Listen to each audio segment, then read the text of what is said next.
Hello to all of you and welcome into the latest edition of PL Express. I'm Kay Murray. This is Janusz Michallik. As always, looking back on some of the biggest topic, I'll say from the Premier League clubs in action this weekend, because we've got a cup final to talk about too, Janusz, of course.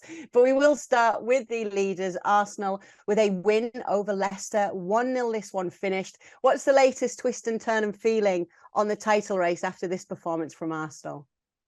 Well, I think this was a good one because, because in my mind, there's this, I suppose, a narrative about Arsenal because everybody is waiting for them to fail. It seems that way, at least in the media. I think maybe we are sometimes guilty of that. But if anything, this win was a confirmation for me that Arsenal are in that title race. They are ready, because we seem to think that they're not ready. And you can make an argument. They're not a deep team. From time to time, the key players are not performing. But when that happens, others step up. And with the addition of Jorginho, that experience, that winning mentality, they're there. I mean, think about that. I mean, losing to Manchester City, we've been waiting for that because they haven't played against each other. They've lost to them twice in the Cup and in the league as well. And then you look ahead, right, when that happened, and you say to yourself, Villa away and Leicester City away. I mean, you can lose points against those teams at the best of times, right? And even the likes of Manchester United and maybe some of the bigger teams can do that.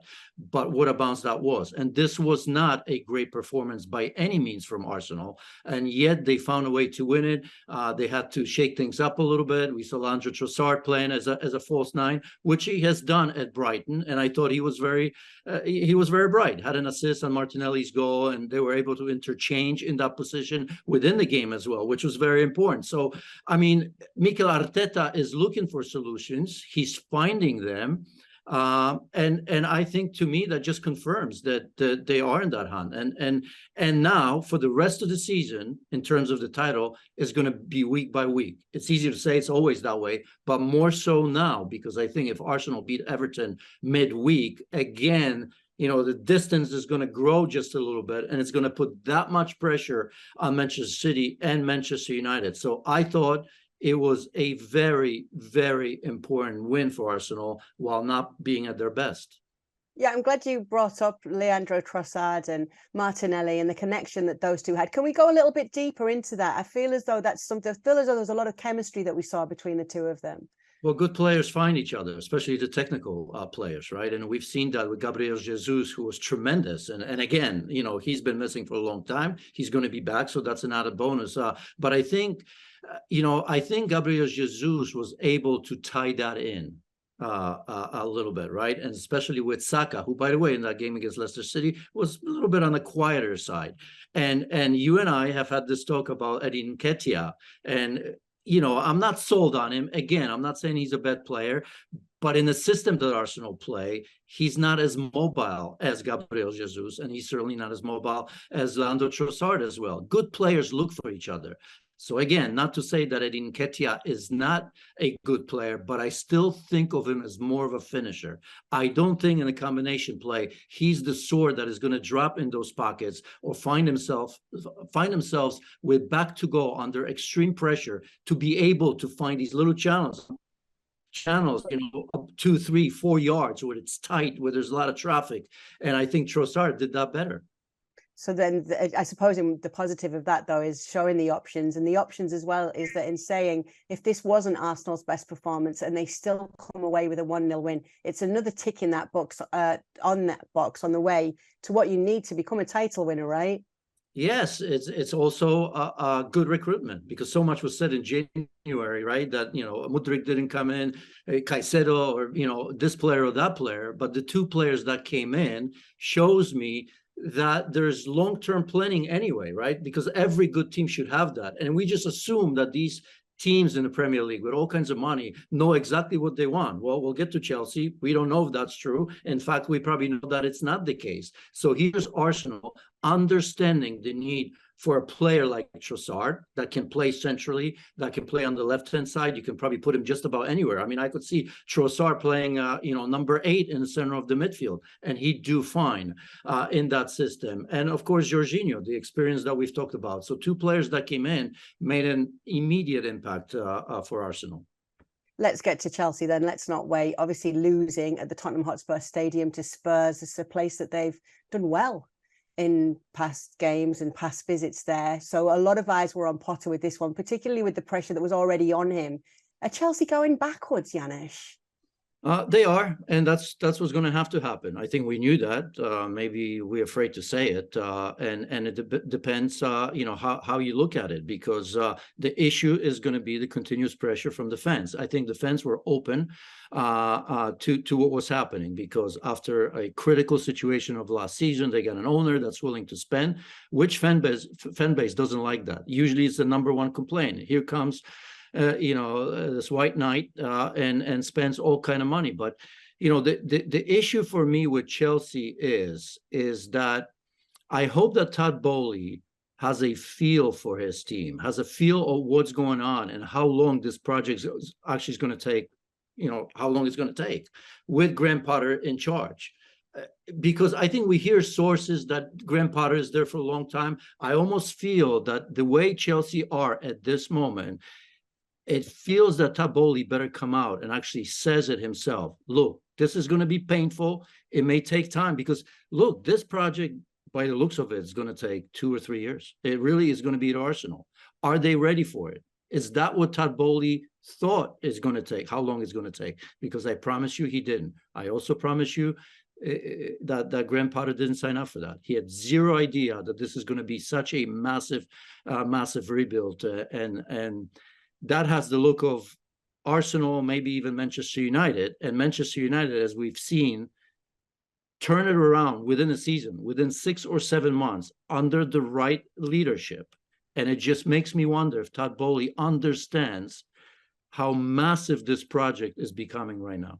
Well, we heard Graham Potter last week talking about how the players had told him, some of the senior players had told him it wasn't the best of pre-seasons for them under Tuchel. Maybe he shouldn't have said that. We talked about that on the FC show, but he did say that. And it suggests that he's obviously wanting to get a pre-season with them and he wants to be given that time. But surely that support's been pushed to the limit, and who knows what more negative results will do. But even so, then what do you do? If he's not the man for you, where do you look to? And when do you decide to bring that new manager in if you are going to change him? Yeah, I mean, look, I think Graham Potter is going to be there for the rest of the there's absolutely no need to bring anybody else right now. I mean, if they somehow make a decision quietly that he's not the one to lead Chelsea in the future, they just got to give themselves a chance now to make sure that in the next 3, 4, 5 months, they get the right man. So he's going to be there. But, on one hand, you want to say, well, one season is sometimes not enough. But at this level where teams are getting better, Manchester United are back in the picture. Spurs, who we're going to touch upon a little bit, are up and down and still doing so much better with a squad that's certainly not as deep in choices that Antonio Conte has. You say to yourself, well, maybe a year is a long time, because it's about now. It really is. This is the Premier League. This is arguably the best league, the most entertaining, certainly the one that has most money anywhere, and it has the eyeballs of everyone around the world. So when you see that, it's difficult to say that after one season, you have a manager and team with zero progress. And that's not just on Graham Potter, that's on the players as well. But when you truly look at this team, how can it be successful? I mean, we have so many young players, so many inexperienced players, so many players that truly aren't winners yet, and we don't know how long it's going to take. So I think that this is an important part on Todd Bowley's thinking. I hope he's listening to the right people. I really do, because I don't like what's happening here, just like probably everybody. What is the suggestion then, that if they were to identify and bring in a striker who's going to score goals for them, what have we seen that suggests that those chances are going to be created for that striker? Or will it change the way they're playing because they're going to know to look for that man? Well, it's strikers an important part, obviously, and they're going to have to go and spend a lot of money on that one. But I think this is now more than just a striker. We're starting to realize that maybe there's a lot of pieces missing. You spend all the money, but you're betting a lot on some of these young players that they're going to come good and it's going to happen quickly. because Thiago Silva, obviously, I mean, he's on his last legs, and they, everybody seemed to think that he's going to hold this together. But I just wonder, because when you look at key players of age that are experienced, and you compare them to, you look at, Manchester United, you look at Lisandro Martinez, you look at Varane, incredible performance, all right? I mean, he's a good player, but he's not even at this stage close to that in terms of his physical ability, right? In the center of the midfield, I mean, that's being blown up because we truly, Enzo Martinez, again, it's easy for us to say, oh, what a player. Tremendous. Oh my, right? But there's no experience there. I mean, he's still growing into his role, and I bet you he's going to go through some bad times as well, because he's just very young. He probably, I look at Enzo, and think of myself, what a great player. But what happens when this continues and the confidence goes down? How is he going to deal with that? Has he ever dealt with that? We don't know. So the one thing is N'Golo Kante, which of course we're not sure of. We don't know what he's going to come back, because if I knew he's going to come back to his levels, then at the very least you say, well, in the center of the pitch, again, we have another warrior, another one that can get their arms around. And then everywhere else you look, it's that lack of winning mentality that's never, ever been an issue at Chelsea, at least not in the last 10, 15 years. So, okay, I see this as a systematic problem right now in terms of what types of players are they recruiting? And, the story is yet to be told, I suppose, because as you've mentioned, I think there's going to have to be more spending. How they're going to achieve that without being in the Champions League, I don't know. We're not financial gurus here, but they will have to get a great striker. But I think they're going to have to rebuild the spine. And I just don't know if I see the spine within the team. I just don't think that a lot of these young players are going to, all of a sudden be the leaders necessary to fight for the biggest titles. I think one of the questions as well I've got, Janusz, and maybe you don't know this yourself, is, are those players right now buying into Graham Potter? Because we were speaking to James Ollie, who was at the game the other day. He was telling us about the body language of the players coming out of the dressing room after half time as well. It's not like we saw, when players come out pumped up. And often, even if it's a manager that should be respected and that does have the past that Graham Potter has, you can maybe look at that and think, well, this situation is with you at the helm, and look at it negatively. Do you think they are buying into him? Do you think that he does have them on his side, or if he doesn't, he can win them over? Yeah, I think that's a function of just, losing. I mean, sometimes, I'd like to say I could pinpoint players that maybe they don't, maybe they do, or maybe they don't. But I think, when you're losing in such way, when you lack leadership, when you deep down know that it's very difficult to score goals and to get ahead of in games, it's just difficult. So it may not be, I don't think that Graham Potter all of a sudden is a bad coach. I just think that the revolution that's happened there is causing everybody to question their ability.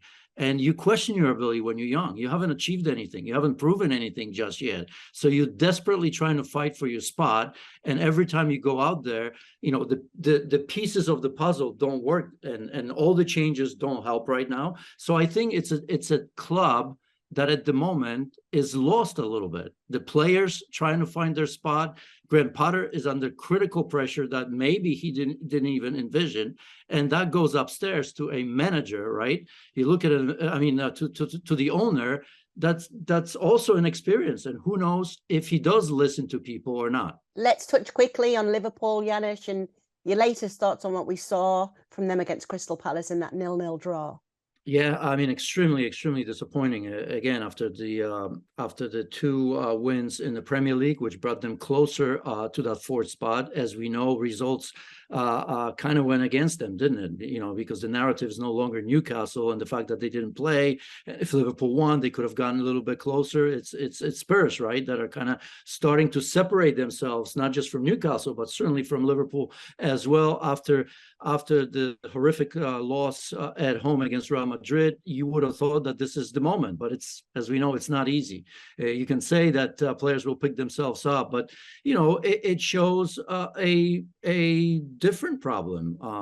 This is a critical time. We've talked about Chelsea just a second ago. This is a critical time for Liverpool Football Club to make the right decisions right now. It's almost as if subconsciously it was a plea from Jurgen Klopp to everybody, certainly his owners, to see, look what I've got. And the answer is nothing, because it's easy to talk.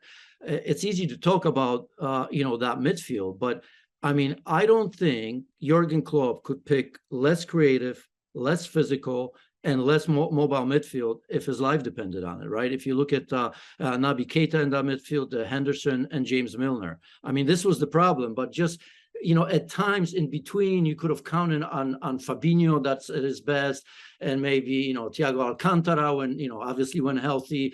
Bajcetic was always a question mark because he's such a young kid and so much has already been asked of him. He's delivered, but as we saw against Real Madrid, that inexperience showed. So you look at that midfield and you say to yourself, how can this team possibly get back to the highest of heights? So again, obviously Jurgen Klopp didn't do this on purpose, but if the ownership and everybody around Liverpool Football Club was watching this, they should have been listening to what was maybe not said, but what was on display for Liverpool Football Club. This was really, really poor.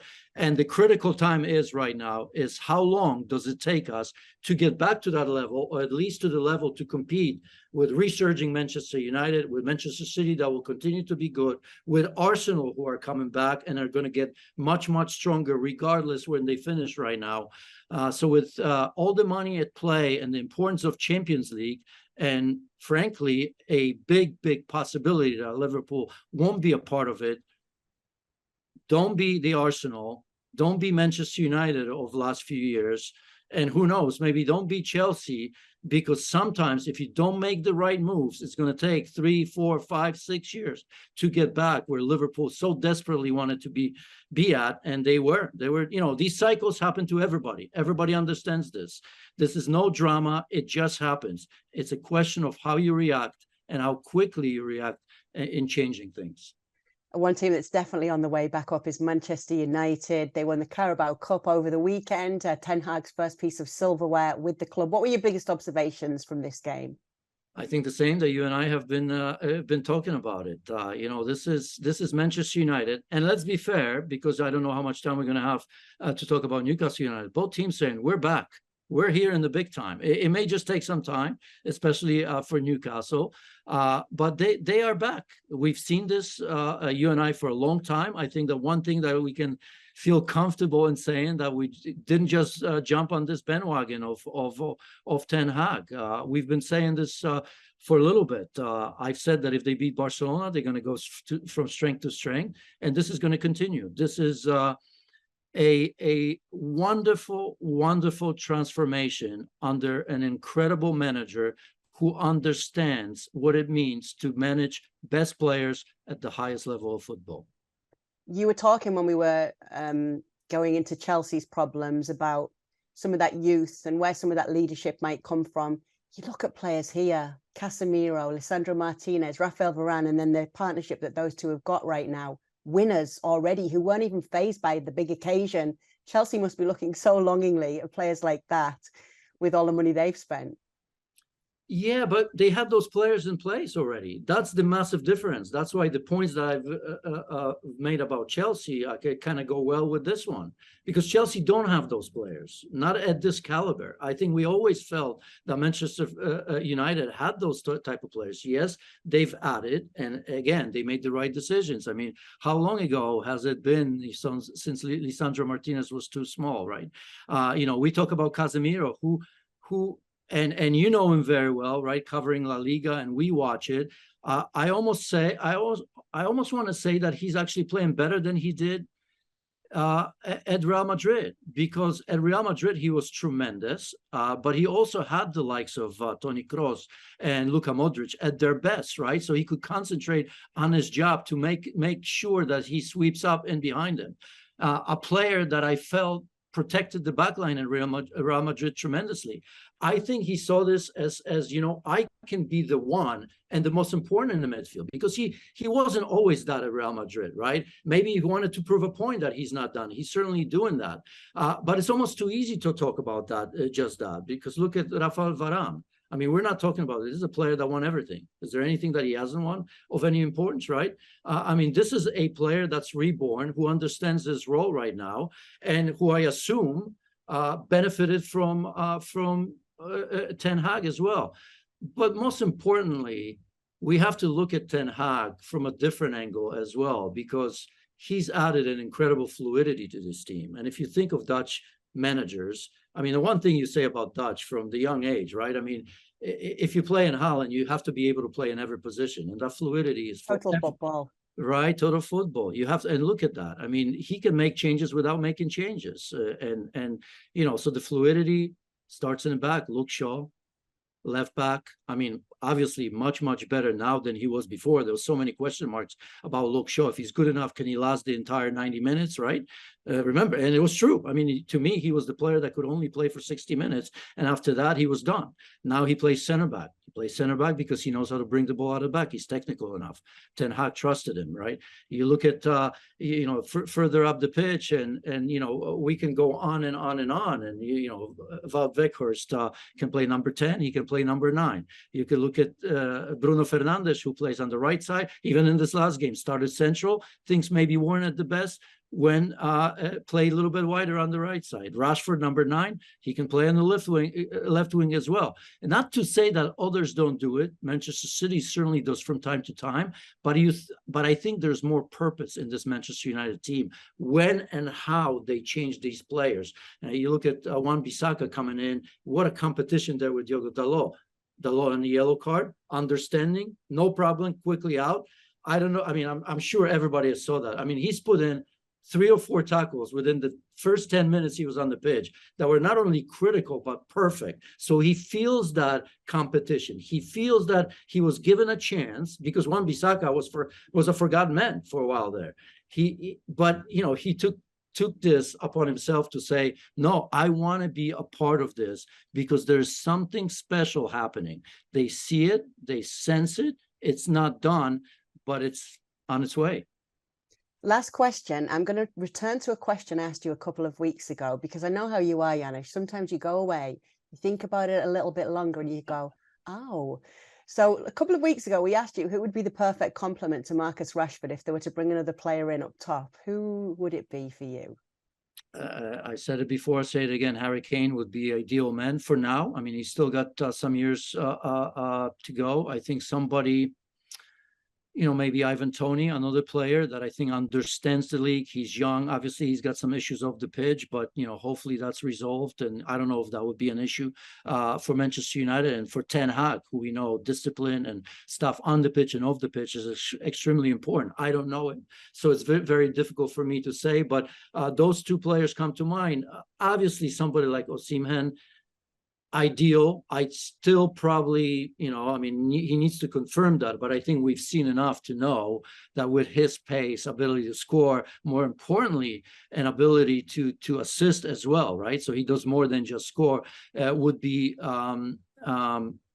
critical as well. So those 3 players just quickly in a lazy way come to forth immediately.